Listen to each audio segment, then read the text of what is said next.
আপনি যদি পাহাড়, লেক আর ঝর্ণা দেখতে চান তাহলে আপনার জন্য বেস্ট ট্রাভেল হবে রাঙামাটি।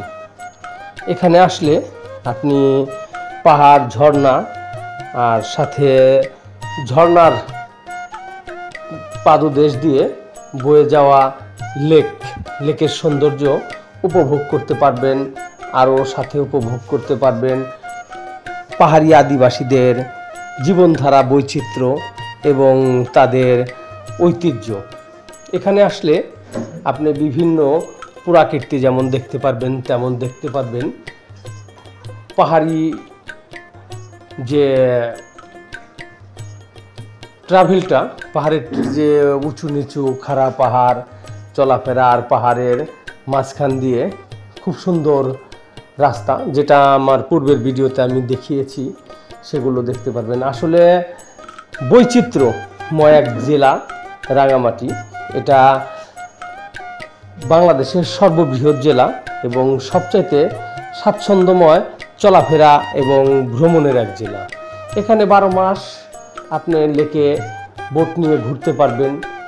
বোট নিয়ে বিভিন্ন স্পটগুলোতে আপনি এখানে নামতে পারবেন বোট থেকে, এবং ছোট ছোট মাঝে মাঝে কিছু পাহাড়ি বাজার আছে যেখান থেকে আপনি তাদের সাথে কিছু সময় সঙ্গ দিতে পারবেন, তাদের সাথে কথাবার্তা এবং তাদের সংস্কৃতির সাথে একটু কিছু সময় কাটাতে পারবেন, যে সময়টা আপনার জীবনে হয়তোবা একটু মূল্যবান সময় হবে।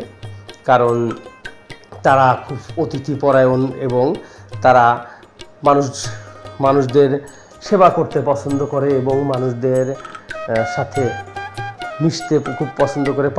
পাহাড়ি জনগোষ্ঠী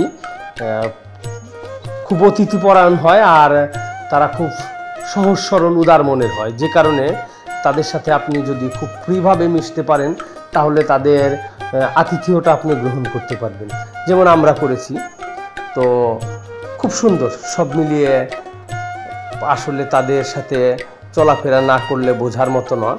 তাদের সাথে চলাফেরার আগে আমার বিরূপ ধারণা ছিল তাদের সম্বন্ধে। যখন আমি তাদের সাথে কিছুটা সময় পার করলাম এবং কিছুটা সখ্যতা গড়ে তুললাম, তখন তাদের সম্বন্ধে আমার একটা ধারণা হয়েছে যে আসলেই তাদের ভিতরে যে আতিথেয়তা আর তাদের যে মানুষের প্রতি যে ভালোবাসাটা, এটা একটা অন্যরকম। তারা যখন যাকে আপন করে ঠিক আপন করে। আবার এর বিপরীতে যদি কারোর সাথে সম্পর্ক খারাপ হয় তাহলে অবশ্যই আমি বলবো এদের থেকে আপনি তখন দূরে থাকার চেষ্টা করবেন, কারণ যে কোনো সময় আপনার তারা ক্ষতিও করতে পারে।